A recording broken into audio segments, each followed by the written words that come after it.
Assalamualaikum warahmatullahi wabarakatuh. Alhamdulillahi rabbil alamin. Wassalatu wassalamu ala ashrafil mursalin Nabiyyina wa maulana Muhammadin wa ala alihi wa sahbihi ajma'in. Wa ashhadu an la ilaha illallah wahdahu la syarikalah. Wa ashhadu anna Muhammadan abduhu wa rasuluh. Salawatu rabbi wa salamu alaihi wa ala alihi wa ashabihi wa man sara ala nahjihi wa stanna bisunnatihi ila yaumiddin. Alhamdulillah, puji syukur kita haturkan kehadirat Allah Azza wa Jalla. Di kesempatan sore hari ini kembali kita akan membaca buku Al-Wabilus Sayyib karya Al-Imam Ibnul Qayyim rahimahullahu ta'ala. Dan pada penjelasan yang nanti akan kita baca, Ibnul Qayyim akan membahas tentang salat yang dikerjakan oleh hamba, di mana salat ini bisa berfungsi untuk memberikan menjadi kafarah bagi dosa yang dilakukan oleh seseorang. Dan ketika dia bisa menjadi kafarah, maka salat itu bermanfaat bagi pelakunya. Dan itulah makna firman Allah Ta'ala, innas salata tanha anil fahsya'i wal munkar wala dzikrullahi akbar. Sesungguhnya salat itu bisa mencegah dari perbuatan keji dan mungkar, wala dzikrullahi akbar, dan merupakan zikrullah yang paling agung. Kita akan baca penjelasan yang disampaikan oleh Ibnul Qayyim. Dalam Al-Wabilus Sayyib, beliau rahimahullahu ta'ala menyampaikan, fa innas salata innama tukaffiru sayyiati man adda haqqaha. Sesungguhnya salat yang dikerjakan oleh seorang hamba, dia bisa menjadi kafarah apabila dikerjakan oleh orang yang adda haqqaha, yang menunaikan haknya. Innama tukaffiru sayyiati man adda haqqaha. Dia bisa menjadi kafarah untuk perbuatan dosa bagi orang yang menunaikan salat dan menunaikan haknya. Wa akmala khusyu'aha, menyempurnakan khusyuknya. Wa waqafa baina yadayillahi ta'ala biqalbihi wa qalibihi. Dan dia menghadap Allah Ta'ala dengan hati dan seluruh raganya, jiwa dan raganya. Qalib artinya relung, ya. Dia menghadap kepada Allah dengan relung hatinya. Fahadha idzan sarafa minha wajada khiffatan fi nafsi. Ketika dia selesai salat, wajada khiffatan fi nafsi, terasa ada sesuatu yang ringan dalam dirinya, karena dia telah menunaikan apa yang menjadi kewajiban sebagai seorang hamba. Dan ketika orang itu sudah menunaikan tugasnya, maka akan terasa ada sesuatu yang ringan, plong rasanya. Wa hassa bi athqalin qad wudi'at anhu. Dia merasakan seperti ada beban berat yang sudah dilepaskan darinya. Dan itulah perasaan ketika orang itu bebas dari konsentrasi. Ya. Jadi ketika orang itu lepas dari konsentrasi, ketika seorang hamba itu lepas konsentrasi, yang terasa apa? Plong, gitu kan? Terasa plong. Kita bisa menjumpai suasana seperti ini pada saat kita fokus mengerjakan soal ujian. Begitu siswa atau mahasiswa sedang ujian, semuanya tenang, diam, fokus dengan ujian yang dia kerjakan. Di saat dia sedang fokus, kemudian dia kerjakan soal dengan tenang dan fokus. Begitu selesai dan kita sudah menyelesaikan semuanya, selesai sampai soal yang terakhir, selesai terjawab semuanya, plong rasanya, plong, gitu ya. Apalagi kalau waktunya bertepatan dengan kita selesai. Itu soal terakhir kita jawab. Tumpuk, kumpulkan. Sudah, selesai. Rasanya plong. Itulah situasi ketika orang melepas konsentrasi. Kata Ibnul Qayyim rahimahullah, perasaan yang sama juga dialami oleh orang yang melaksanakan sholat. Pada saat dia melaksanakan sholat, dia fokus dengan sholatnya. waqafa baina yadayillah biqalbihi. Dia menghadap Allah Ta'ala dengan hatinya. Begitu selesai, ahassa bi athqalin qad wudi'at anhu. Dia merasa seperti ada beban yang sudah lepas darinya. Fawajada nasyatan wa rahatan wa rauha. Maka dia pun badannya semakin tenang, semakin lega, semakin semangat untuk melakukan aktivitas berikutnya. Baik. Ini pengaruh ketika orang selesai sholat yang khusyuk. Tapi kalau sholat seorang hamba itu tidak khusyuk, nggak fokus, ya, suasana seperti ini nggak dijumpai. Maka Bapak Ibu bisa coba ya. Anda ketika sholat, tekad sebelum sholat, saya akan berusaha untuk sekhusyuk mungkin, sebisa mungkin. Sehingga saat mulai sholat, mungkin ini bisa dilakukan saat sholat sunnah. Takbiratul ihram, Allahu Akbar. Kita sudah merenungkan takbiratul ihram yang benar, baik gerakan maupun bacaan dan renungan dari keduanya. Allahu Akbar. Lalu kita membaca doa iftitah. Allahumma ba'id baini wa baina khatayaya, sambil merenungkan dosa kita. Ya Allah, jauhkanlah diriku dan dosaku sebagaimana Kau jauhkan antara timur dan barat. Allahumma naqqini minal khataya kama yunaqqa thawbul abyadu minad danas.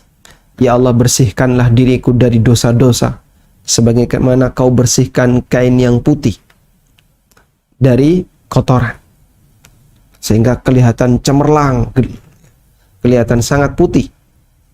Karena ada kotoran sedikit pun langsung dihilangkan, kelihatan. Allahumma ghsilni min khatayaya bil ma'i wath thalji wal barad. Ya Allah, cucilah aku dari dosa-dosaku yang itu panas dengan menggunakan air salju agar jadi dingin hati ini. Dan itu semuanya kita lakukan dengan sangat fokus.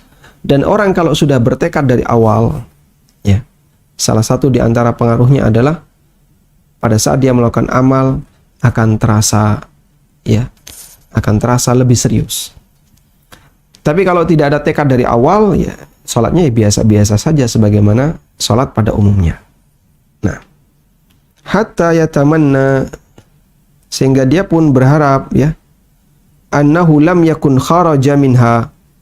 Annahu lam yakun kharaja minha. Dia berharap dia di posisi tidak selesai sholat. Dia di posisi masih mengerjakan sholat. Li'annaha qurratu ainihi, karena sholat itu menjadi penenang jiwanya.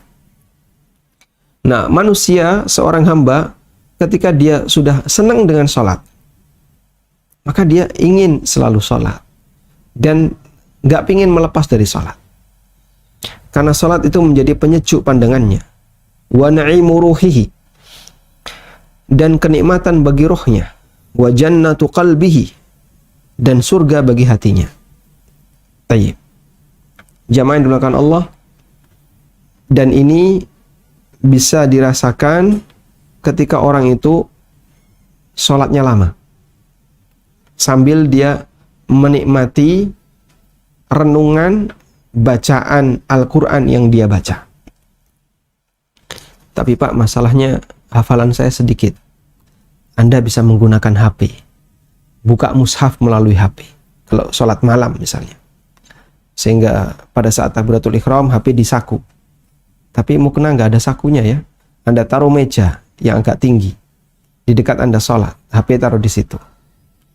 Kemudian pada saat Anda mulai membaca surat, Anda ambil HP, lalu baca suratnya. Surat yang ada di situ. Surat apa misalnya Al-Baqarah atau Al-Imran atau pertengahan surat Ar-Rahman. Saya ingin merenungkan Ar-Rahman, Anda baca Ar-Rahman, tapi saya nggak hafal, baca. Anda selesaikan Ar-Rahman dalam satu rakaat sambil menikmati itu. Nah, itu bisa dilakukan oleh hamba ketika hamba paham dengan apa yang dia baca sambil bisa merenungkannya. Berkali-kali dia membaca fabi ayyi ala rabbikuma tukadziban, fabi ayyi ala rabbikuma tukadziban, sambil megang HP dia baca ketika sholat. Boleh seperti itu, boleh. Dan saya katakan ini untuk sholat sunnah. di mana Anda bisa berlama-lama di sana sambil menikmati bacaan yang Anda baca. Sehingga salat bisa menjadi surga bagi hatinya.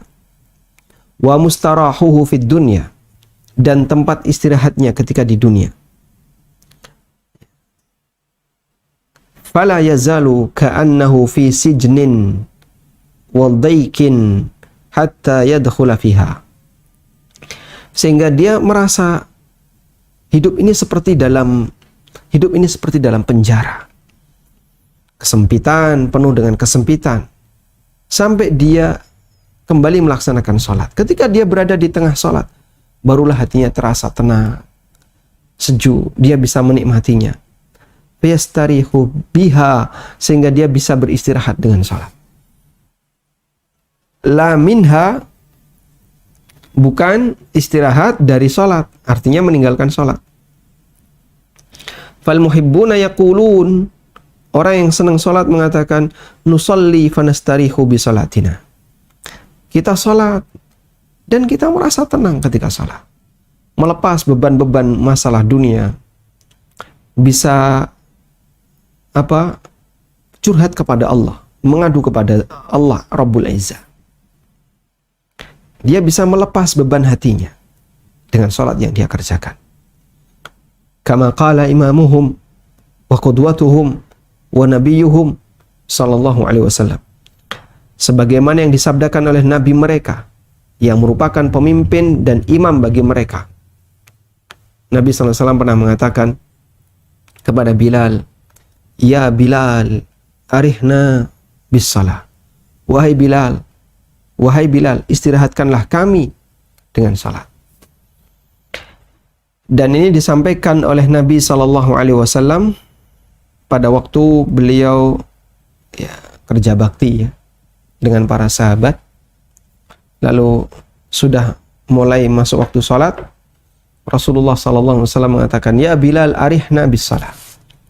Wahai Bilal, istirahatkan kami dengan salat. Masya Allah. Sehingga mereka beristirahat dengan cara sholat. Karena mereka bisa menikmati ibadah yang mereka kerjakan. Sholat yang mereka lakukan.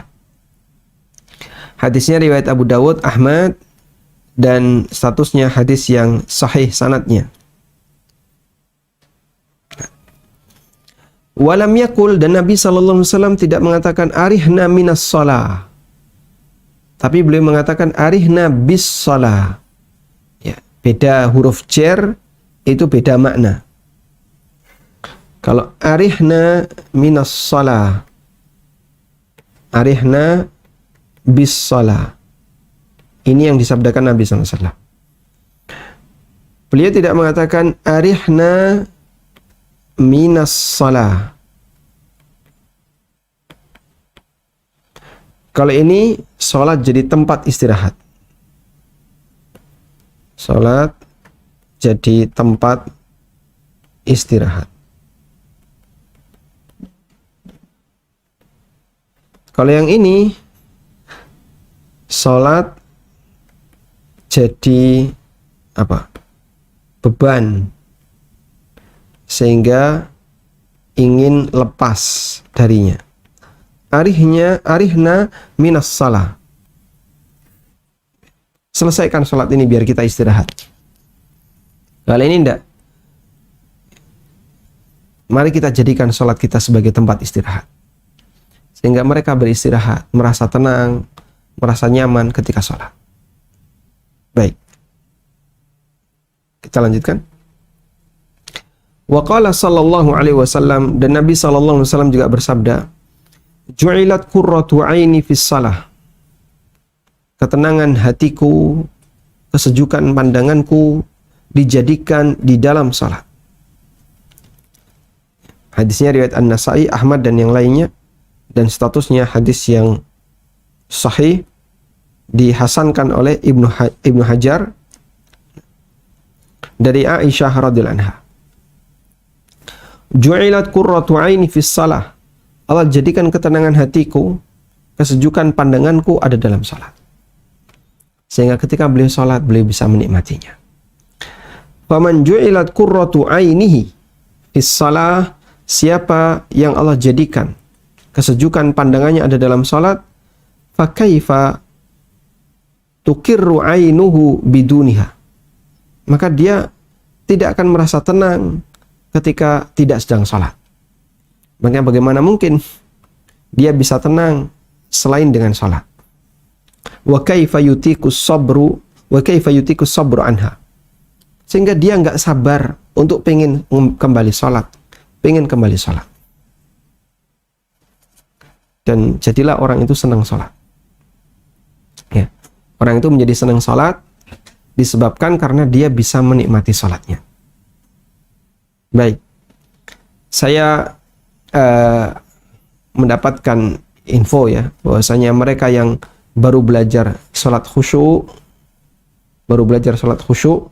itu salah satu di antara pengaruhnya adalah mereka menjadi orang yang senang salat. Mereka jadi orang yang senang salat, ingin ngulang salat. Fasalatu hadzal hadir biqalbihi alladhi qurratu ainihi fis salah hiya allati tas'udu wa laha nurun wa burhan. Salat orang yang hatinya hadir, yang itu menjadi ketenangan jiwanya ketika mengerjakan salat. Disitulah tas'udu, salatnya akan naik. Ilaihi yas'adul kalimut tayyib wal amalus salih. Hanya kepada Allah al-kalimut tayyib akan naik kepadanya. Walaha nurun wa burhan, diiringi dengan cahaya dan bukti. Hatta yustaqbala bihar rahman azza wa jalla. Sampai salat itu minta untuk diterima oleh Allah Ta'ala. Fataqul, maka salat itu mengatakan, hafizakallah Ta'ala kama hafidtani. Salat itu mengatakan, semoga Allah menjaga Anda. Amal salat mengatakan kepada pelakunya, semoga Allah menjaga kamu sebagaimana engkau telah menjagaku. Ya. Sehingga amal salat mendoakan orang ini, semoga Allah menjagamu sebagaimana engkau telah menjagaku. Dan ini hal yang biasa ya. Personifikasi terhadap amal yang dilakukan oleh hamba. Kok bisa Pak amal jadi seperti itu? Masya Allah. Innallaha ala kulli syai'in qadir. Allah Maha Kuasa atas segala sesuatu. Seorang hamba ketika dihimpit dalam kuburan yang sempit, siapa yang akan menemaninya? Amalnya. Sehingga pada waktu dia berada di kesepian kuburan, di alam kubur, setelah dia mendapatkan pertanyaan dari malaikat, maka datanglah orang yang jika amalnya baik, wajahnya bagus, indah, ya, enak untuk dipandang. Lalu si mayit mengatakan, man anta? Kamu siapa? Karena wajahmu mendatangkan kebaikan. Lalu orang ini mengatakan, ana amalukas saleh. Aku adalah amal solehmu. Aku adalah amal solehmu. Masya Allah. Sehingga dia ditemani dengan sosok yang indah, yang itu merupakan amal solehnya. Maka tidak heran jika sholat bisa dipersonifikasi menjadi sosok tertentu, lalu dia mendoakan, memohonkan kepada Allah Subhanahu wa taala. Salat ini mengatakan hafizakallah kama hafidtani, semoga Allah menjagamu sebagaimana engkau telah menjagaku.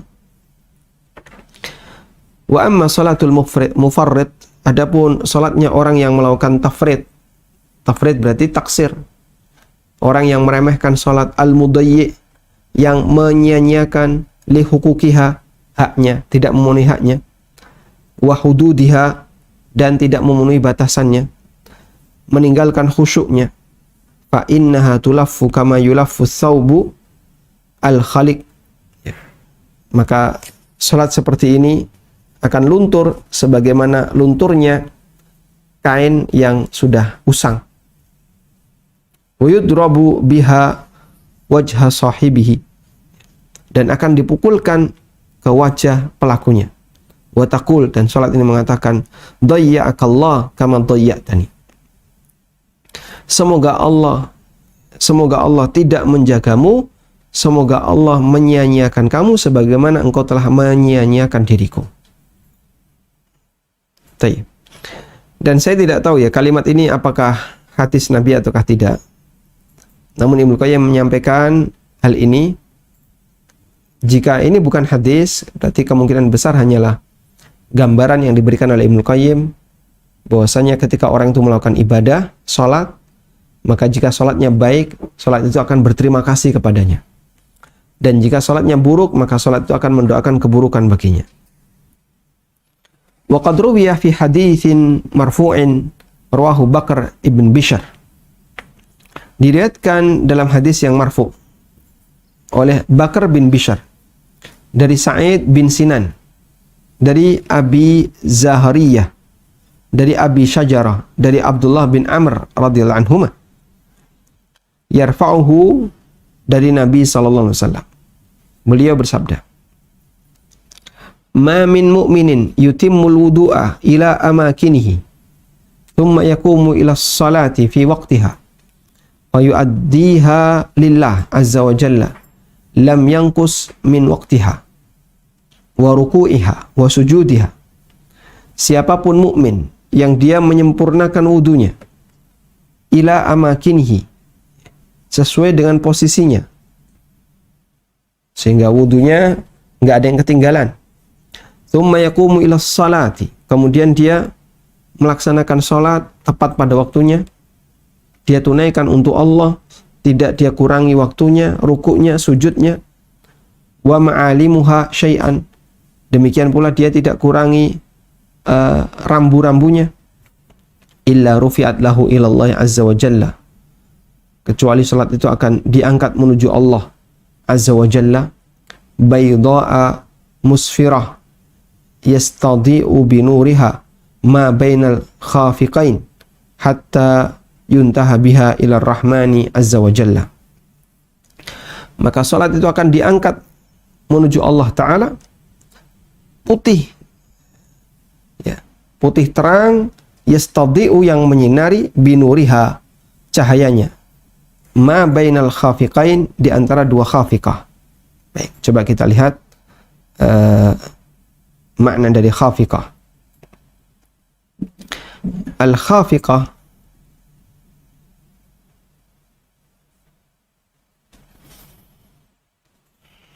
nah,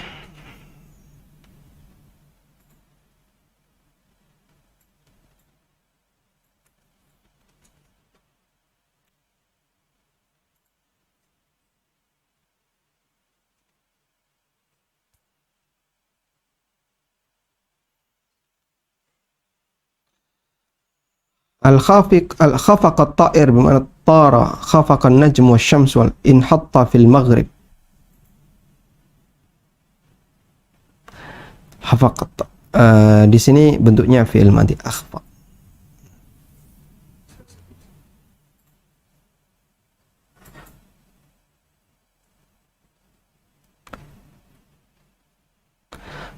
Ufuk, ya, al-khafiq maknanya adalah al-ufuk. Khawafiqus sama al-jihad allati tahabu minha ar-riyah.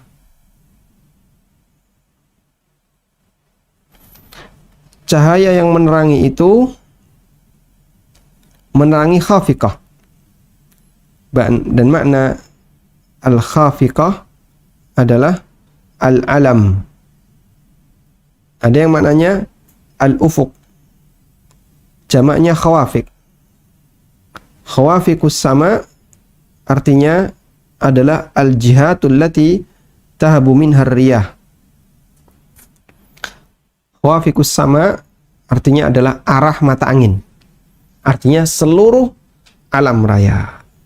Nah,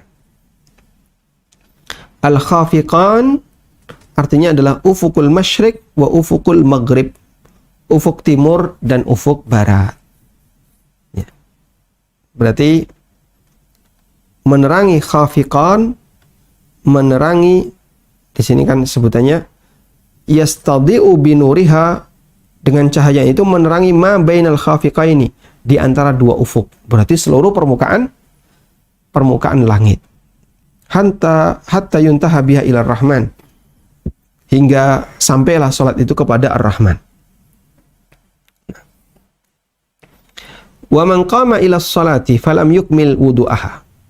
Sementara orang yang melaksanakan salat namun dia tidak menyempurnakan wudunya, wa akharaha an waqtiha, dia tunda pelaksanaannya dari waktu yang sebenarnya, wastaraqa ruku'aha, dia curi ruku'nya sehingga ruku'nya tidak tumaknina, dia curi sujudnya serta rambu-rambunya dilanggar, rufi'at anhu sauda'u madlamatin, maka salat itu naik dengan warna yang hitam gelap. Thumma la tujawizu sya'ra ra'sihi, ketika naik tidak melebihi rambut kepalanya, naik sebentar terus turun lagi. Taqul, salat ini mengatakan, dayya'akallah kama dayya'tani, semoga Allah menyia-nyiakan kamu sebagaimana engkau telah menyia-nyiakan diriku. Dayya'akallah kama dayya'tani, dayya'akallah kama dayya'tani. Dia berulang-ulang menyampaikan seperti itu salatnya. Baik. Dan hadis ini disebutkan oleh Ibnu Qayyim, namun dalam sanadnya, statusnya, ada perawi yang statusnya dhaif. Diriwayatkan oleh At-Tayalisi, Al-Bazzar, Asy-Syasi dalam musnadnya, dan ulama yang lainnya dari sahabat Ubadah bin Samit radhiyallahu anhu. Kata Al-Haythami dalam Majma'uz Zawaid, wa fihi Al-Ahwas ibn Hakim, dinilai thiqah oleh Ibnu Al-Madini, Al-Ajli, tapi dinilai dhaif oleh sekelompok ulama yang lain. Wa baqiyatu rijalihi mawthuqun, dan perawi yang lain adalah perawi yang thiqah. Wa 'allahul Ukaili fi du'afa, dan hadis ini dinilai cacat oleh Al-Ukaili dalam bukunya Ad-Du'afa. Coba kita selesaikan.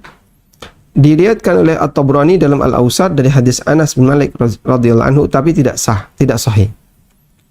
Wa lam yakif alaihi min al-wajhi alladhi dzakarahu al-musannif, namun aku tidak menjumpai, kata pemberi tahqiq, riwayat yang disebutkan oleh penulis yaitu Ibnu Qayyim, namun Sa'id bin Sinan adalah perawi yang matruk, sebagaimana keterangan Ibnu Hajar dalam At-Taqrib. Kesimpulannya, hadis ini hadis yang dinilai bermasalah oleh para ulama. Wallahu alam. Baik.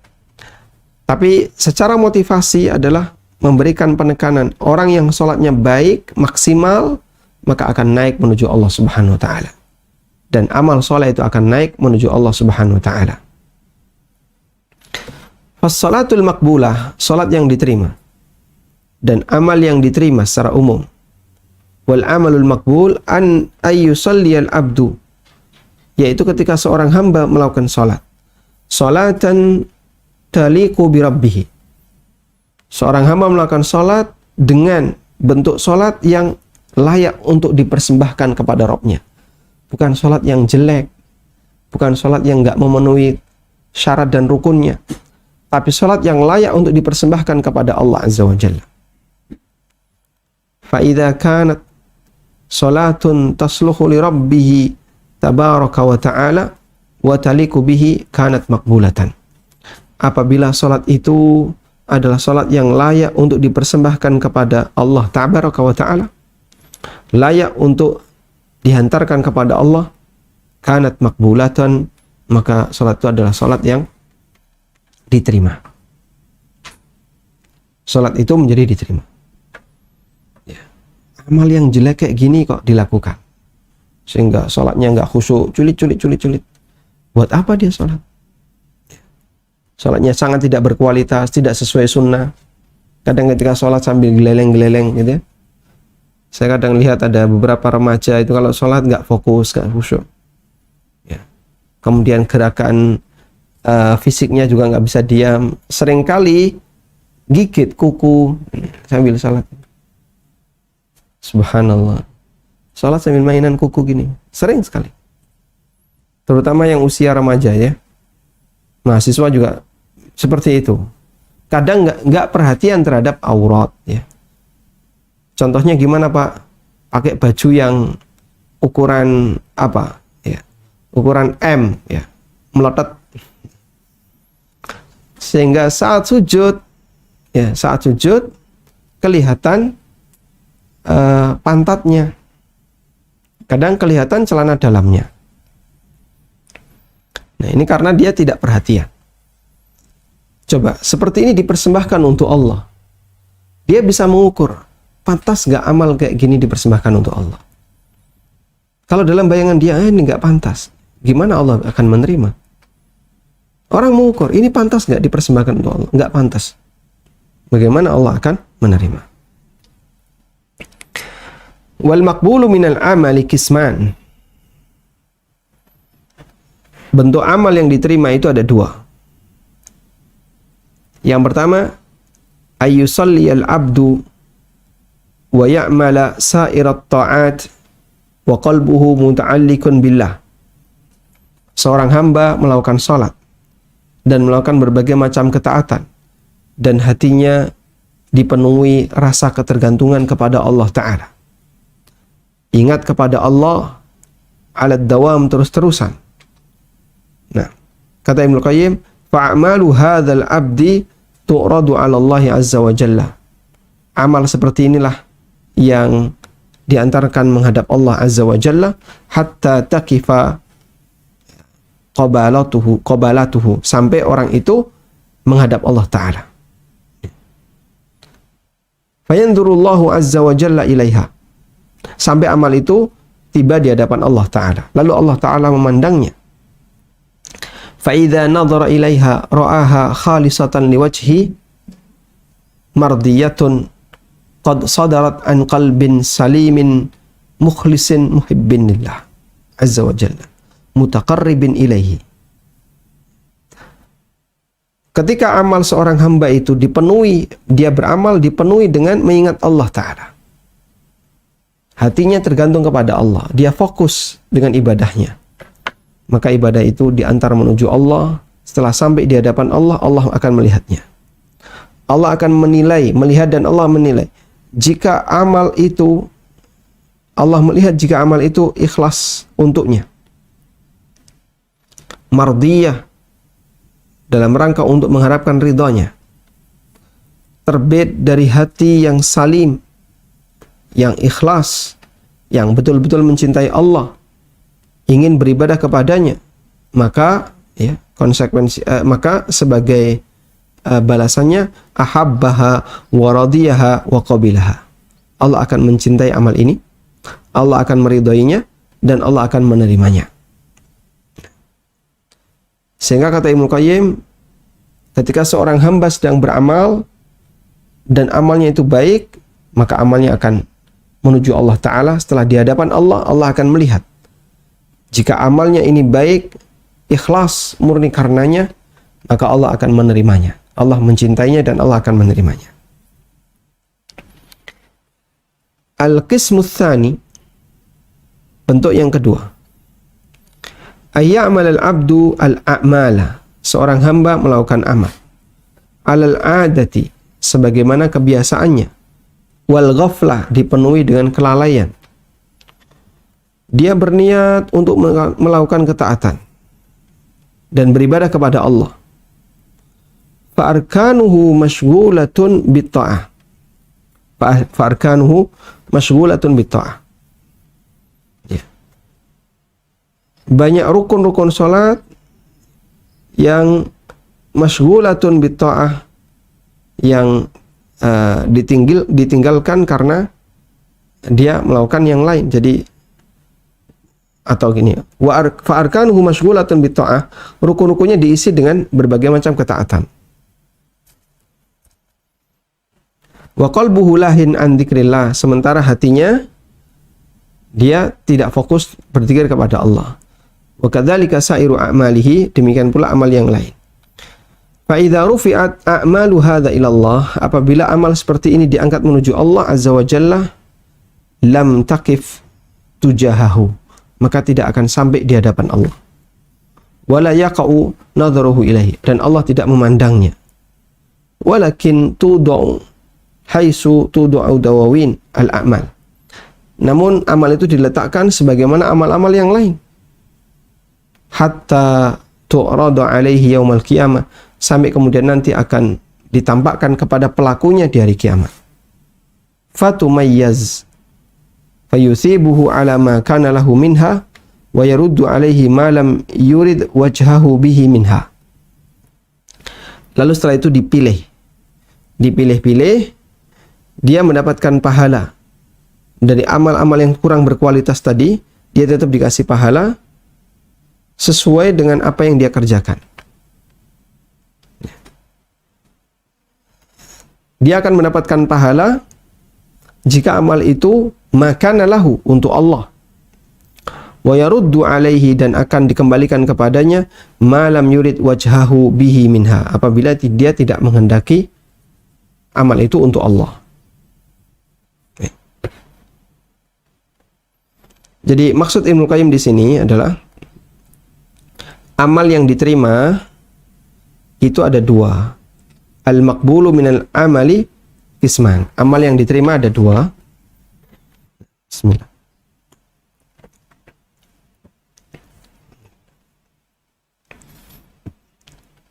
Yang pertama adalah amal yang diterima oleh Allah lahir batin, di mana ketika dia beramal, dia maksimal secara fisik dan hatinya juga maksimal, ikhlas karena Allah. Maka dia naik menuju Allah dan nanti Allah akan melihatnya. Lalu kemudian Allah Subhanahu wa taala ketika melihat amal ini ikhlas untuknya, Allah mencintainya, Allah ridho kepadanya, dan Allah terima. Yang kedua, amal diterima dalam arti sah. Amal diterima dalam arti sah, sehingga diterima hanya diterima fisik. Seorang hamba melakukan amal sebagaimana kebiasaannya, tapi diiringi dengan al-ghaflah, diiringi dengan lalai, ya, nggak fokus, dan seterusnya. Wa yanwi biha at-ta'a wa taqarrub ila Allah. Niatnya dalam rangka ibadah. Kemudian gerakan-gerakannya isinya ketaatan, ya sholat. Ya, ketika berdiri dia sedekah, ruku, seperti itu. Dia melakukan gerakan-gerakan sholat. Tapi hatinya nggak fokus. Ya. Hatinya nggak fokus dari mengingat Allah. Ketika amal itu dinaikkan ke atas, ternyata tidak diantarkan menuju Allah, tapi ditaruh di tempat yang lain. Lalu nanti akan ditampakkan di hari kiamat. Amal-amal itu akan ditampakkan di hari kiamat. Masya Allah. Jadi jamaah, kalau kita melihat keterangan Ibnu Qayyim ini, bisa kita katakan bahwasanya kata kuncinya adalah, kata kunci yang paling penting adalah ikhlas karena Allah. Karena ketika amal itu tidak ikhlas karena Allah, Allah tidak berkenan untuk melihatnya, sehingga Allah tidak menjaganya. Tapi kalau ikhlas karena Allah, Allah berkenan untuk melihatnya, memandangnya. Kemudian Allah lihat, Allah ridho, maka hamba akan mendapatkan pahala yang besar dari Allah Subhanahu wa taala. Tayyib. Sementara amal yang dohirnya diterima dalam arti sah secara fisik, telah memenuhi syarat dan rukunnya, tapi hatinya hati yang lalai dan kadang diiringi dengan riya, maka nanti amal ini jika tidak ikhlas ditolak oleh Allah, jika ikhlas dia tetap mendapatkan pahala. Wallahu a'lam. Nah, fahadha qabuluhu lihadzal amal isabatuhu alaihi bimakhluqin min makhluqatihi minal qusuri wal akli wasyurbi wal hur al-'ain, wa ithabatul awwal ridahu al-amalu li nafsihi wa ridahu ala amilihi wa taqribihi minhu wa i'lamu darajatihi wa manzilatihi, fahadha yu'tihi bighairi hisabin, fahadha launun wal awwalu launun. Maka bentuk penerimaan amal untuk yang tadi, isabatuhu alaihi bimakhluqin min makhluqatihi minal qusur wal akli wasyurbi wal huri wa huril ain. itu sebagaimana hubungan antara makhluk dengan yang lainnya. Ini istana ya. Istana, ada istana, makan minum, ada bidadari. Tayyib. Ithabatul awal ridahu al-amal. Untuk perumpamaan yang pertama, atau balasan bagi yang pertama adalah ridahu al-amal. Allah ridha terhadap amalnya untuk dirinya. Dan Allah ridha kepada pelakunya, serta Allah dekatkan dia kepadanya. Allah tinggikan derajatnya dan kedudukannya. Fahadha yu'tihi bighairi hisabin, maka Allah beri dia pahala itu tanpa hisab. Fahadha launun wal awwalu launun. Ini jenis amal yang pertama, dan yang satu tadi ini jenis yang lain. Wallahu alam. Saya paragraf ini agak kesulitan maksud Ibnu Qayyim ya.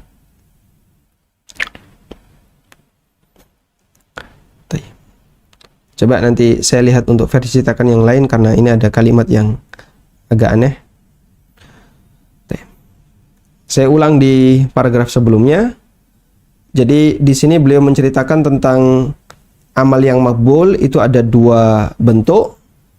Yang pertama adalah makbul lahir batin, dan itu yang diterima oleh Allah.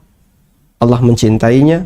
Dan yang kedua adalah makbul lahir saja, di mana amal itu sah, ya, sah, namun bisa jadi dia tidak makbul secara batin sehingga Allah Ta'ala tidak menerimanya. Tapi Allah taruh amal itu, tud'u dawawinul amal, ditaruh di tempat amal-amal yang lain, lalu nanti akan ditambahkan di hari kiamat. Jika ada unsur ikhlas karena Allah, maka dapat pahala. Jika tidak ikhlas karena Allah, maka tidak dapat pahala.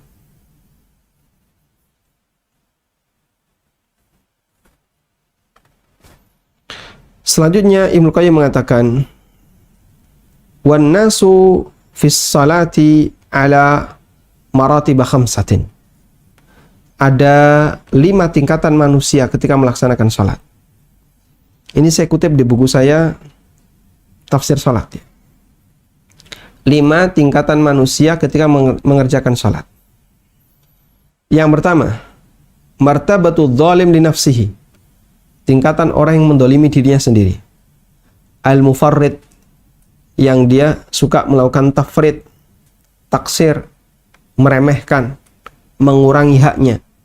Wa walladzi intaqasa min wudu'iha wa mawaqitiha wa hududiha wa arkaniha, yaitu orang yang mengurangi kualitas wudunya, sering telat ketika sholat, dan mengurangi batasannya serta rukun-rukunnya. Sholat tapi tidak tumakninah, itu zalim li nafsihi. Dia sholat dan dia mendolimi dirinya sendiri.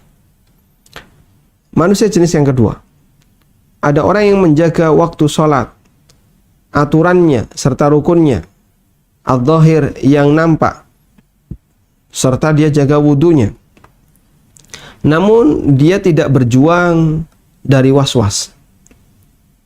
Fadhahaba ma'al waswasi wal afkar. Maka dia tenggelam dengan was-was dan banyak pikiran-pikiran ya. Dia tenggelam dengan was-was dan banyak aneka pikiran dalam hatinya. Mikir A, mikir B, mikir C. Dibiarkan melayang. Ada orang ketika sholat sambil mikir yang lain, dan dia biarkan pikirannya itu melayang kemana-mana. Ini jenis yang kedua. Yang ketiga, orang yang menjaga rukun dan syaratnya, aturannya, dan dia berjuang untuk menghilangkan was-was. Fahuwa masyghulun bimujahadati adwihi, sehingga dia sibuk melawan musuhnya. Li'alla yasriqa minhu salatahu, agar tidak dicuri oleh setan. Salatnya tidak dicuri oleh setan. Fahuwa fi salatin wa jihadin, maka orang ini sedang salat sambil berjihad, menjaga ibadahnya. Kemudian yang keempat, man idza qama ila salati akmala huquqaha.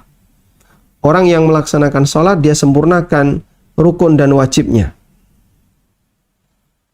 Wastaghraqa qalbuhu mura'ata hududiha, dan hatinya selalu fokus untuk memperhatikan rukun dan syaratnya agar jangan sampai ada yang dihilangkan, jangan sampai ada yang terlantar.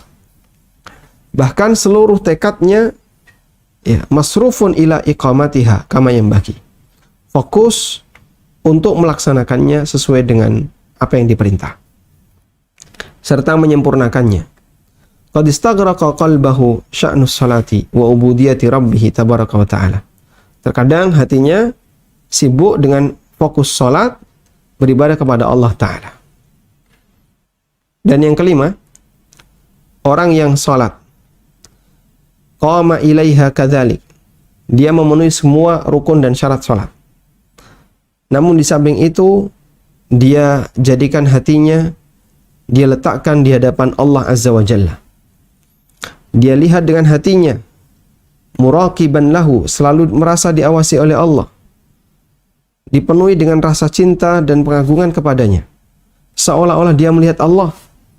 Wa qad idmahallat tilkas waswas wal khatarat, dan semua bentuk waswas itu menjadi padam, lintasan-lintasan hati menjadi hilang.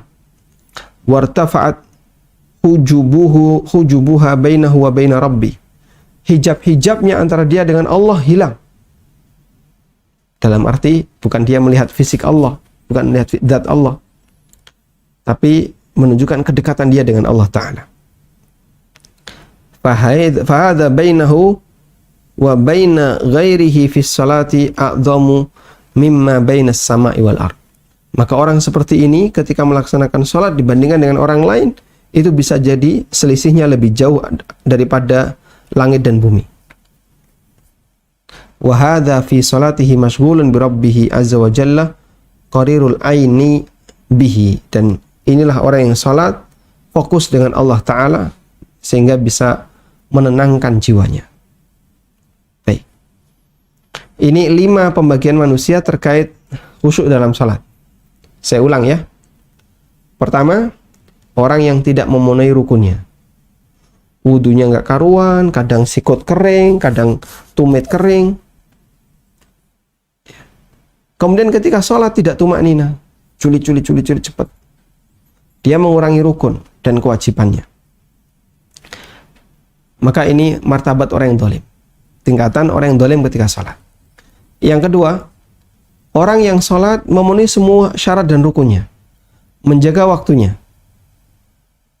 sehingga dia sholat tepat waktu. Tapi yang disayangkan, dia ini kelayapan kemana-mana. Pikirannya kelayapan kemana-mana. Ke kanan, ke kiri, nggak karuan. Dan dia tidak menghilangkannya, dia biarkan itu, dia nikmati itu. Yang ketiga, orang yang sholat memenuhi syarat dan rukunnya, fisiknya terpenuhi, wudunya juga bagus, tapi kadang muncul pikiran, terus dilawan hilang, muncul lagi dilawan hilang, muncul lagi dilawan hilang.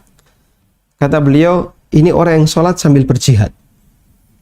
Fahuwa fi sholatin wa jihad. Dia dalam sholat, tengah melaksanakan sholat sambil berjihad. Yang keempat, orang yang melaksanakan sholat memenuhi syarat dan rukunnya, semuanya terpenuhi. Ya.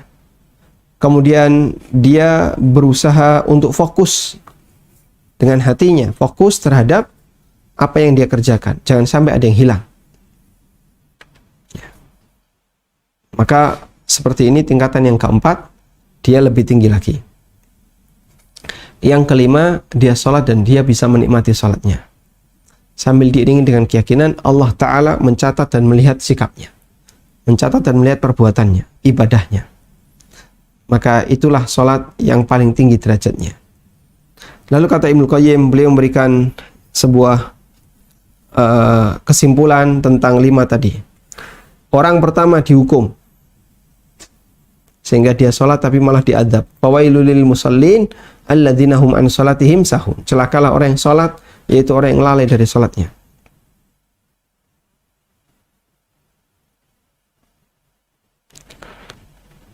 Kemudian hilang tadi.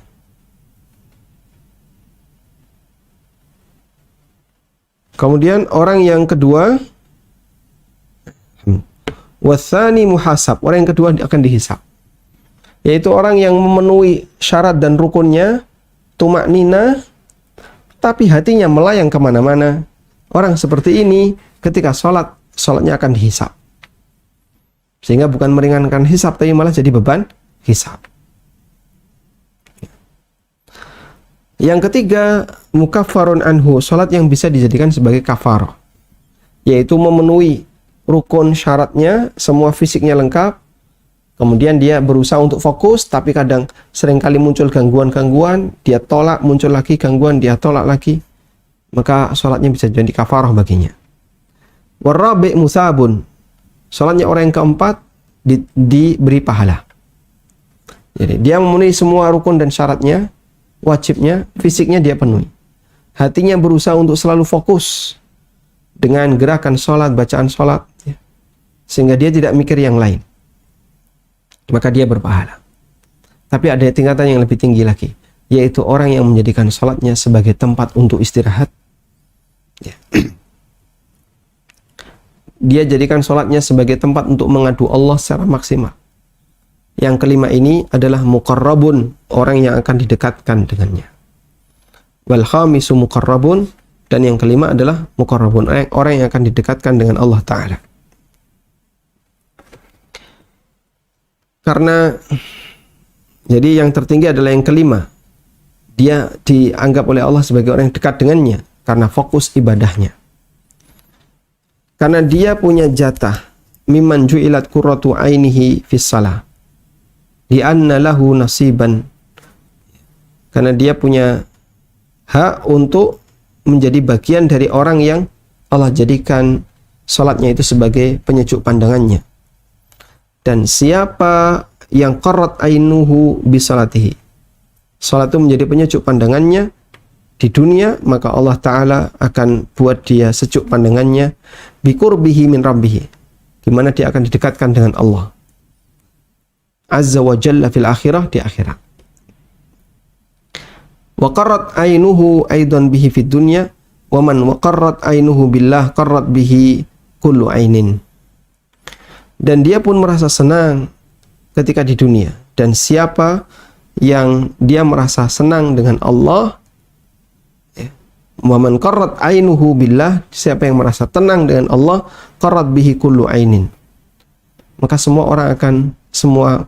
orang akan menjadi tenang dengannya. Wa man lam taqarra ainuhu billah taqatta'at nafsuhu 'ala dunya hasarat. Dan siapa yang tidak tenang dirinya ketika beribadah kepada Allah, maka jiwanya akan menjadi merugi ketika di dunia. Dan di sini ada sebuah pernyataan, namun kata beliau disebutkan oleh Al-Ghazali dalam Al-Ihya, tapi tidak dijumpai riwayat ini dari mana. Diriwayatkan bahwa seorang hamba ketika melaksanakan salat, Allah Ta'ala berfirman, irfa'u hujuba baini wa baina abdi, tolong hilangkan hijab-hijab antara diriku dengan hambaku. Fa'idhal tafata qal, apabila hamba itu menoleh, qala, maka Allah berfirman, arhuha, tutupi lagi. Nah, wallahu ta'ala alam. Ini gambaran yang diberikan oleh Ibnu Qayyim. Jadi kita kalau melihat dari 5 tipe ini, barangkali yang paling banyak adalah yang kedua, memenuhi syarat rukun dan wajibnya, tapi pikiran kita melayang kemana-mana. Dan Ibnu Qayyim mengatakan orang seperti ini muhasab, akan dihisab. Orang seperti ini akan dihisab. Apalagi yang dia nggak punya kepikiran untuk khusyuk, ya. Salat hanya sebatas tradisi dan kebiasaannya. Begitu takbiratul ihram, maka dia melayang kemana-mana, pikirannya dibiarkan saja. Yang penting pokoknya saya sudah menggugurkan kewajiban. Dan ini jelas akan sangat menyia-nyiakan salatnya. Wallahu ta'ala alam. Kemudian di sini ada tafsir yang disampaikan oleh Ibnu Qayyim tentang makna irfa'u al-hujub baini wa baina abdi. Angkat semua hijab antara diriku dengan Rabbku, antara diriku dengan hambaku. Wa qad fussira hadza iltifat bil iltifatil qalbi. Apabila hamba itu menoleh arkhuha, maka dipasang lagi. Iltifat di sini ditafsirkan dengan irtifat hati, yaitu dia nggak fokus, lebih fokus kepada yang lain. Maka akan dibentangkan hijab antara dia dengan Allah Ta'ala. Lalu masuklah setan dan menawarkan berbagai macam urusan dunia. Wa arahu iyyaha fi suratil mir'ah. Dan atau di sini dibaca mar'ah ya. Dan setan menampakkan dirinya kepadanya seperti wanita. Wa idza aqbala biqalbihi 'ala Allah wa lam yaltafit. Namun kalau dia fokus menghadap Allah dan tidak tolah-toleh hatinya, maka setan tidak akan mampu ayyatawassata bainallah wa baina dzalikal qalb. Tidak akan mampu untuk berada di tengah antara Allah dengan hati ini. Wa innama yadkhulu syaitan idza waqa'al hijab. Tapi setan mau masuk ke dalam hati seorang hamba ketika tertutupi dengan hijab. Fa idza farra ila Allah ta'ala wa akhdara qalbahu farra syaitan. Apabila orang itu bersegera menuju Allah, menghadirkan hatinya, maka setan akan lari darinya. Fa in iltafata hadra syaitan. Kalau dia hatinya enggak fokus, setan akan datang lagi. Fa wa hakadha sya'nuhu wa sya'nu aduwihi fi shalah. Seperti inilah kondisi hamba dan musuhnya ketika sholat. Ya. Saat orang itu fokus, khusyuk, ikhlas karena Allah, Allah buka ya, tabir antara dia dengan Allah, sehingga lebih cepat dia bisa mendapatkan rahmat dan kebaikan. Namun kalau tidak, maka kalau hamba itu khusyuk, setan nggak berani untuk berada di tengah menghalangi. Kalau tidak, maka setan akan masuk ketika tabir itu ditutup. Wallahu ta'ala alam. Walhamdulillahirabbil alamin. Selesai sampai di sini penjelasan Ibnu Qayyim tentang manfaat salat yang didapatkan oleh seseorang ketika dia bisa maksimal untuk khusyuk. Demikian, semoga bermanfaat. Wassallallahu ala nabiyyina Muhammadin wa ala alihi wa sahbihi wasallam.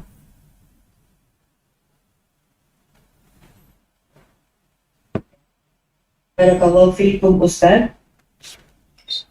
Saya bacakan pertanyaan yang sudah masuk. Bismillah, Akhwan izin bertanya Ustaz, bolehkah ketika membaca surat dalam sholat tidak sampai akhir ayat? Misalnya membaca Al-Baqarah tetapi hanya sampai 50 ayat. Jawabannya diperbolehkan selama dan kita tetap memberikan batasan sebisa mungkin, jangan sampai wakaf di tempat yang tidak benar. Sehingga upayakan berhentinya di tempat yang benar. Wakaf saya maksud adalah Anda tetap akan berada di akhir ayat, tapi di posisi yang benar. Dan sebagai acuannya yang paling bagus pakai ruko itu ya. 1 ruko, 2 ruko. Insya Allah kalau di ayat sekitar 50-an ada ruko, Anda di situ berhentinya. Ya. 1 ruko, 2 ruko, Anda berhenti di situ insya Allah aman. Karena yang ngasih penanda ruko ini orang-orang yang ingin membantu masyarakat Muslim Indonesia yang tidak terbiasa baca Al-Quran, dikasihlah itu biar mereka tahu di mana penggalan-penggalan yang benar. Wallahu a'lam. Yang berikutnya, izin bertanya Ustadz, jika kita ingin merenungi bacaan Al-Quran, bolehkah kita membacanya dengan lisan, lalu bersambung terjemahannya kita baca di dalam hati? Atau sebaiknya seperti apa? Yang kedua, ketika membaca mushaf dari HP atau dari HP, lebih dianjurkan memegangnya dengan tangan kanan atau dengan tangan kiri. Jazakumullahu khairan. Wa jazakumullahu khairan. Jadi yang dimaksud dengan merenungkan Al-Quran memang adalah tadabbur ma'aniha, tadabbur ma'anihi, mentadabburi maknanya.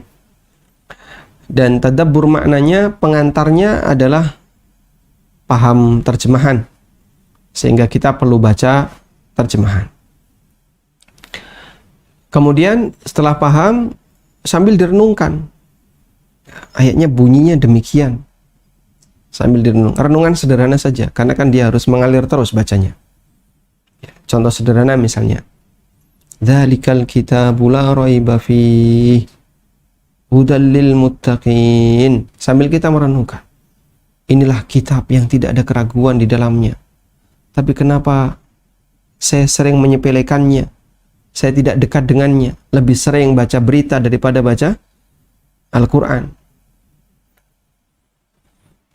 Hudan lil muttaqin, sebagai petunjuk bagi orang yang bertakwa.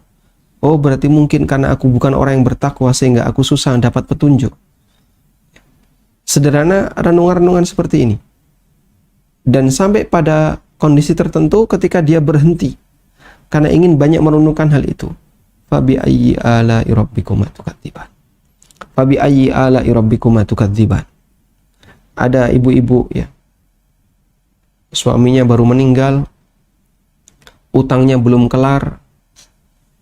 Terus apa lagi, Pak? Anaknya masih kecil-kecil, tidak ada yang ngasih nafkah kepadanya, orang tuanya sudah tidak ada.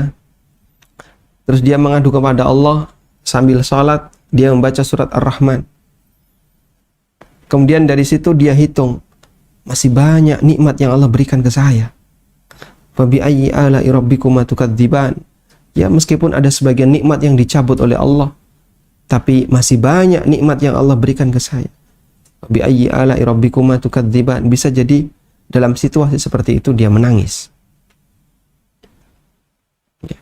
Karena mungkin muncul perasaan, kenapa Allah meninggalkan saya? Kenapa Allah banyak memberikan ujian kepada saya? Padahal masih banyak nikmat yang Allah berikan kepadanya. Maka bisa jadi suudzon dia kepada Allah hilang gara-gara menghadirkan perasaan seperti ini. Kurang lebih itu yang bisa dilakukan sebagai bentuk tadabbur. Nah, kemudian tadi apa yang satunya? Bisa diulang yang satunya? Memegang mushaf. Memegang mushaf ketika memegang HP ya, ketika sholat atau mushaf. Itu sebaiknya tangan kanan atau tangan kiri? Jawabannya kanan. Karena pada saat takbiratul ihram, Anda kan tidak megang dulu ya. Allahu Akbar, saat takbiratul ihram, kanan berada di atas. Selanjutnya Anda ngambil mushaf itu, di saku, kemudian dibaca. Baik. Lebih baik mana Pak? Mushaf atau HP yang ada Al-Quran, aplikasi Al-Qurannya.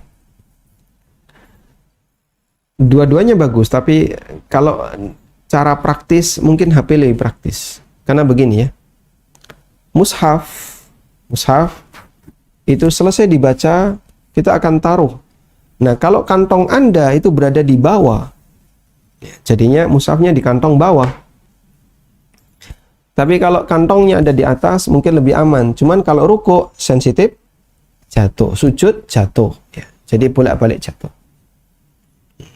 Tapi kalau HP, begitu selesai HP dimatikan, masukkan kantong. Nah, ini kan Qur'annya tidak nampak tuh. Mau kena duduk apa-apa, insya Allah lebih aman. Karena dia nggak nampak Qur'annya.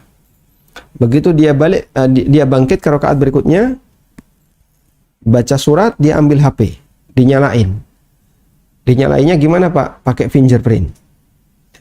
Ketika pakai finger kan langsung buka. Jadi jangan pakai password ya.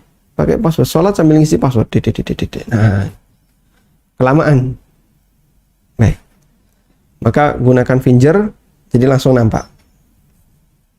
Cara itu insya Allah yang bisa Anda lakukan dalam rangka untuk melaksanakan sholat dengan menggunakan HP agar kita bisa lebih lama menyelami ayat-ayat yang kita baca. Baik, dan pastikan data dimatikan dulu biar nanti nggak cetang-cedung password WA-nya masuk ya. Kemudian kalau bisa silent ya, nggak ada getar, nggak ada suara, nggak ada getar, nggak ada suara, matikan semuanya. Lalu posisi Al-Quran aktif. Sehingga begitu ditekan tombol off yang samping itu, mati dia. Mati, Qurannya nggak nampak. Masukkan saku. Begitu mau dibuka, tinggal fingerprint, nyala lagi. Cara seperti ini insya Allah akan lebih mudah, sehingga dia bisa baca ayat dalam waktu yang lebih lama. Wallahu a'lam. Ya. Izin bertanya Ustadz, bagaimana apa saja tips untuk meraih sholat yang khusyuk? Jazakallahu khairan. Intinya adalah paham hakikat dari sholat khusyuk itu apa. Intinya itu ya. Kalau dia belum paham sholat khusyuk itu apa sih? Dalam definisi yang diberikan oleh banyak masyarakat yang ikut pelatihan sholat khusyuk, yang bayarnya lumayan mahal itu, di masjid, salah satu masjid dekat kami, ada beberapa jamaah yang mengikuti forum ini. Ya, dari studio ANB Channel mungkin ada 500 meter, nggak sampai ya, kurang lebih 500 meter. Dan saya punya kajian rutin di situ setiap Selasa pagi, setiap Kamis pagi. Di masjid ini banyak sekali jamaah yang pernah ikut forum itu sholat khusyuk. Nah, dulu waktu masih aktif, saya sempat bertanya, khusyuk dalam sholat itu gimana sih Pak? Masih aktif mereka ikut kajian itu ya, ikut workshop itu. Jadi masih hangat ilmunya. Ternyata beda-beda jawabannya. Beda-beda jawabannya. Ada yang, ya saya bayangin seolah-olah saya itu di depan Ka'bah. Saya bayangin seperti saya itu berada di mana? Di di atas langit, gitu ya. Saya seperti berada di luar angkasa, sehingga lihat bintang-bintang gemerlapan.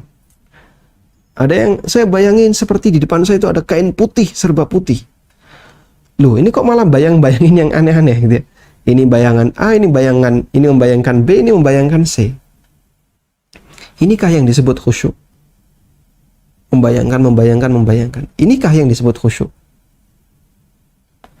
Nah, akhirnya saya sendiri juga penasaran yang waktu itu belum belajar hakikat sholat khusyuk itu kayak gimana sih. Kemudian setelah kita paham, hakikatnya adalah fokus terhadap apa yang dilakukan dalam sholat, baik gerakan maupun bacaan. Dengan merenungkan dua-duanya. Menyesuaikan sunnah Nabi SAW ketika bergerak, dan memilih bacaan yang diajarkan Nabi SAW, serta menyelami maknanya. Nah, bagian yang ketiga ini mungkin perlu belajar bahasa Arab. Berarti Pak masih lama dong kayak gitu. Kalau mau belajar sholat khusyuk kan belajar bahasa Arab dulu.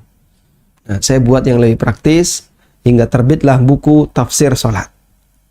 Itu latar belakangnya adalah biar para pembaca bisa lebih fokus apa yang Anda baca, tolong pahami maknanya dan tafsirnya yang sudah kami sediakan, sehingga pengantar belajar bahasa Arabnya bisa dipangkas di sini. Cuman kan menghafalnya jadi lebih banyak. Tayyib. Kemudian yang kedua adalah paham bahasa Arab. Ini juga penting. Pada saat Anda mendengar Al-Quran, Anda baca atau dibaca oleh imam. Imam baca apa? Oh, cerita tentang Musa, cerita tentang A, tentang B, atau imam membaca hukum-hukum ini. Kita mendengarkan sambil memahami apa yang dibaca oleh imam. Dan itu akan lebih terasa sholatnya. Wallahu a'lam. Semoga Ustadz senantiasa dalam perlindungan Allah. Amin. Ustadz, apakah boleh setelah sholat di dalam rumah, kemudian saya berdoa, berzikir, membaca Al-Quran, tetapi tidak memakai mukena atau jilbab? Apakah boleh membaca doa dengan mengambil ayat dari Al-Quran di dalam sujud? Terima kasih Ustadz, jazakumullah khairan. Yang pertama, apakah boleh berdoa membaca Quran dalam posisi tidak memakai mukena? Jawabannya boleh, karena bukan syarat untuk membaca Quran maupun berdoa harus menutup aurat. Tapi kalau menutup aurat lebih bagus sebagai bentuk memuliakan amal yang dilakukan. Karena dia sedang bermunajat kepada Allah Ta'ala. Sehingga sebaiknya mukena tidak dilepas. Kalau ingin maksimal dalam berdoa dan membaca Al-Quran. Meskipun kalaupun itu dilakukan, tanpa pakai mukna, hukumnya sah karena bukan syarat. Kemudian yang kedua, bolehkah sujud dengan membaca doa mengambil dari Al-Quran? Jawabannya, wa innama likulli imri'im ma nawa. Status hukum dari amalan seseorang itu tergantung dari niatnya. Sehingga kalau dia membaca Al-Quran, ketika sujud, niatnya membaca Quran, niatnya tilawah, dilarang oleh Nabi SAW. Nabi SAW melarang baca Quran ketika sujud dan ruku'. Tapi kalau dia niatnya berdoa, boleh. Meskipun doa itu diambil dari Al-Quran. Rabbana hablana min azwajina wa dzurriyyatina qurrata a'yun. Dia baca ketika sujud. Loh, kok kamu baca Quran? Enggak kok, saya berdoa. Taunya dari mana? Niat saya berdoa. Nah, itu tergantung dari posisi niat. Hukumnya dibolehkan. Wallahu a'lam. Apakah boleh membaca surat pada sholat yang berkesesuaian dengan waktunya? Misal, sholat fajar, membaca surat Al-Fajr secara terus-menerus. Jazakallahu khairan. Jika itu dilakukan terus-menerus, maka jadi aturan nanti ya. Karena ada kaidah yang menyebutkan idza takarrara taqarrara. Sesuatu kalau dilakukan berulang-ulang jadi aturan. Nah, kalau jadi aturan, ya perlu bimbingan, perlu bukti. Dalilmu mana? Kamu buat aturan seperti ini. Karena nggak ada dalil, nggak boleh. Tapi kalau sesekali karena nepati, wah ini saya pengen membuat kesan waktu fajar biar maksimal, lalu dia membaca surat Al-Fajr. Surat Al-Fajr itu membahas fajar kan tidak panjang, cuman sampai depan saja, bagian depan aja. Wal fajri wa layalin ashar wasyaf'i wal watr wal laili idza yasr. Allah sudah pindah membahas yang lain. Tapi fajar dipakai sebagai salah satu sumpahnya. Tayyib. Insya Allah kalau sesekali tidak masalah. Wallahu a'lam. Ya, yang berikutnya, bagaimana caranya agar istiqomah dalam melaksanakan sholat tahajud? Soalnya, Ana sering banget terbangun di sepertiga malam, tetapi tidak melaksanakan sholat tahajud. Syukron, jazakallah khairan, Ustaz. Terus ngapain?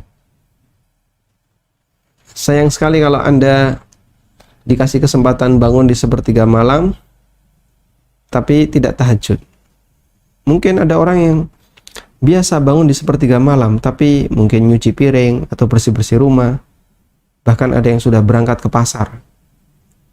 Karena kesibukannya dengan dunia. Ya. Beberapa teman yang tinggal di Jakarta, rumahnya Bogor, kerjanya di Tangerang, atau kadang bahkan di Cengkareng, berangkat sebelum subuh. Sehingga waktunya orang tahajud, dia berada di mobil menuju ke arah Jakarta. Nanti dia berhenti di rest area sholat subuh. Wah, kalau kayak gini terus-terusan ya kasihan, ya. Sangat kasihan. Karena itu mungkin Anda perlu menata kegiatan dan rutinitas ya, biar nanti pada saat bangun sepertiga malam terakhir, jam 3 sudah bangun, Anda bisa tahajud, karena kegiatannya sudah dilakukan sebelumnya atau diselesaikan pada waktu malam hari. Wallahu a'lam. Apakah kita bisa mengambil dari yang raise hand, Ustaz, satu orang?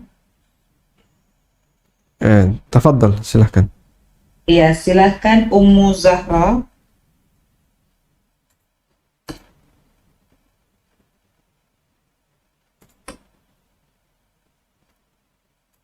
Silakan Ummu Zahra. Assalamualaikum Ustaz. Waalaikumsalam warahmatullahi.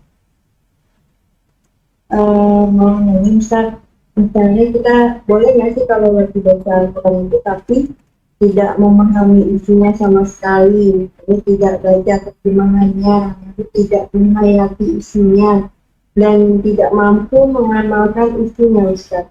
Boleh nggak dia seperti itu? Bolehkah membaca Al-Quran tapi tidak mampu mengamalkan isinya, tidak paham isinya, dan seterusnya? Kalau bicara boleh, jawabannya banyak orang yang suasananya seperti ini dalam tahap belajar. Bahkan termasuk mereka yang masih di belajar Iqra. Yang masih di tahap Iqra, belajar membaca. Dia nggak paham sama sekali. Anak-anak juga demikian, nggak paham sama sekali. Dan Nabi SAW telah menyebutkan hal ini. Ada banyak qurra, banyak orang yang hafal Al-Quran, pandai baca Quran, tapi dia nggak paham maknanya. Dan kata sebagian ulama, kalau tidak salah Syekh Abdul Karim Al-Khudair ya, beliau mengatakan terbukti dengan adanya banyak sekali anak-anak kecil yang mereka hafal Quran tapi dia nggak paham maknanya.